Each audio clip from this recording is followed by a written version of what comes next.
Related అన్ని కూడా roads అవ్వచ్చు, శానిటైజేషన్ అవ్వచ్చు, డ్రైనేజ్ అవ్వచ్చు, లేకపోతే వాటర్ ఫెసిలిటీ అవ్వచ్చు, లేకపోతే వాళ్ళకి కావాలి చదువుకునేదానికి స్కూల్స్ అవ్వచ్చు, ఈ రకంగా అన్ని కూడా ప్రొవైడ్ చేయడానికి టిడ్కో హౌసెస్ విధానాన్ని తీసుకొచ్చింది కూటమి ప్రభుత్వం గతంలో 2014 నుంచి 19 వరకు చంద్రబాబు నాయుడు గారి టర్మ్ లో. 2014 నుంచి 19 టర్మ్ లో ఏదైతే ఏపీ టిడ్కో హౌసెస్ అని కాలనీస్ ఇనాగ్రేషన్ చేశారో దానిలో భాగంగా 7 లక్షల గృహాలు నిర్మించాలని చెప్పి ఒక ప్రణాళికాబద్ధంగా ఒక డిజైన్ తీసుకొచ్చి ఆ డిజైన్స్ కూడా డిఫరెంట్ సైజెస్ లో ఎవరికి కావాల్సిన సైజులో వాళ్ళకి కట్టించే విధంగా 300 స్క్వేర్ ఫీట్స్ లో ఒక ఇండ్లు, 365 స్క్వేర్ ఫీట్ లో, అలాగే 430 స్క్వేర్ ఫీట్ లో కట్టించే విధంగా ప్రణాళికను తీసుకొచ్చి అప్పుడు మంత్రిగా ఉన్న నారాయణ గారు ప్రణాళిక రచించారు. దానిలో భాగంగా 2014 నుంచి 2019 మా టర్మ్లో ఉన్న టైంలో 2 లక్షల గృహాలని 7 లక్షల ప్రణాళిక ఏదైతే ఉందో దాంట్లో 2 లక్షల గృహాలు నిర్మించి ప్రజలకు కూడా హ్యాండ్ ఓవర్ చేయడం జరిగింది. ఆ తర్వాత ప్రభుత్వంలోకి వచ్చిన జగన్మోహన్ రెడ్డి గారు 2019 నుంచి 24 వరకు ఆ టిడ్కో హౌసెస్ ని కంప్లీట్ గా భూస్థాపితం చేశారు. దాన్ని ఎక్కడ కూడా ప్రోగ్రెస్ లేకన్నా కేవలం ఆయన పబ్లిసిటీ కోసం జగనన్న కాలనీల పేరుతో కొత్త డ్రామాకి తెరలేపినాడు.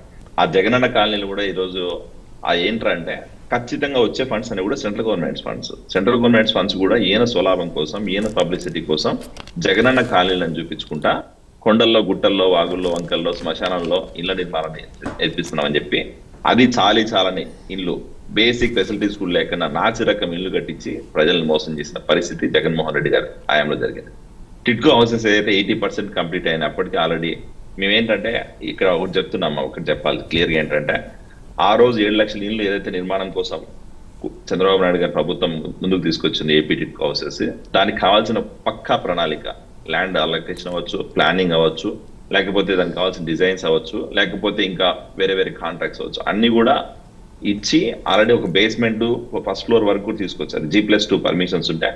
ఫస్ట్ ఫ్లోర్, సెకండ్ ఫ్లోర్ వరకు కూడా కన్స్ట్రక్షన్ అయిపోయిన ఫేస్ లో ఉన్న వర్క్స్ కూడా ఆపేసేసి ప్రోగ్రెస్ చేయకుండా ఆ ఇళ్ళని అట్లే పెండింగ్ లో పెట్టేసేసి ఎక్కడైతే కొన్ని హౌసెస్ కంప్లీట్ అయినాయో వాటికి మాత్రము జగన్మోహన్ రెడ్డి గారు బ్లూ కలర్ పెయింట్ వేసుకొని దాని మళ్ళీ ఆయన ఏదో సొంతంగా ఇచ్చినట్టు 8 లక్షల హౌస్లు ఇచ్చామని చెప్పి హడావిడి చేశాడు.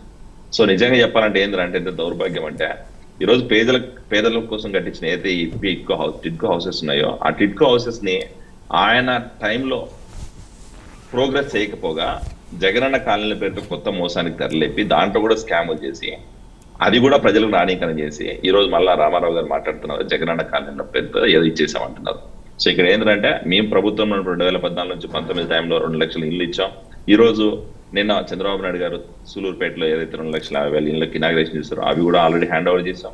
రాబోయే రోజులు 2026-27 మొదటి త్రైమాసికంలో మరో 2 లక్షల నుంచి 3 లక్షల ఇల్లు ఇవ్వడానికి కూడా మేము ప్రణాళిక చేస్తున్నాం. ఈ రకంగా ఏంటంటే 7 లక్షల ఏపీ టిడ్కో హౌసెస్ ఏదైతే మేము అప్పట్లో చేశామో, ఇనాగ్రేషన్ చేయాలనుకున్నామో అవన్నీ కూడా కంప్లీట్ చేయడానికి కూటమి ప్రభుత్వం ముందుకెళ్తా ఉంది.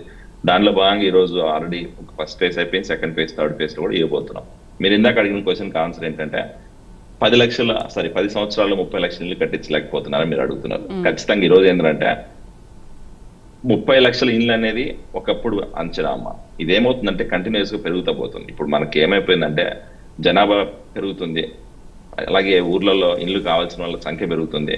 ఫ్యామిలీలో ముగ్గురుంటే 3 ఇళ్ళలో ఉండే పరిస్థితి వచ్చింది ఈ రోజు. అలాంటి పరిస్థితులు ఏంటంటే గణాంకాలు కంటిన్యూస్ గా మారుతూ ఉంటాయి.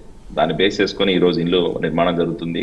పేదలకు ఇల్లు నిర్మించాలన్న ఏదైతే ఈ రోజు ప్రధానమంత్రి నవాజ్ యోజన ఏదైతే ఉందో ఆ పథకం కింద అందరికీ కూడా పక్కా గృహ నిర్మాణం చేయాలి ముందుకెళ్తుంది. వేణు గారు, దాంట్లో కూడా ఇప్పుడు 20 నెలల కాలంలో మీరు 5,05,000 ఇల్లు కట్టించామని అంటున్నారు. దాంట్లో కూడా మీరు ప్రభుత్వంలోకి వచ్చాక మీరు కట్టినవా, లేకపోతే గత ప్రభుత్వంలో ఉన్నవే జస్ట్ మీరు కట్టి ఏమైనా వాళ్ళకి హ్యాండ్ ఓవర్ చేశారా అనేది ఒకసారి చూద్దాము. ఒక చిన్న బ్రేక్ తర్వాత. Take a short break. Stay with us.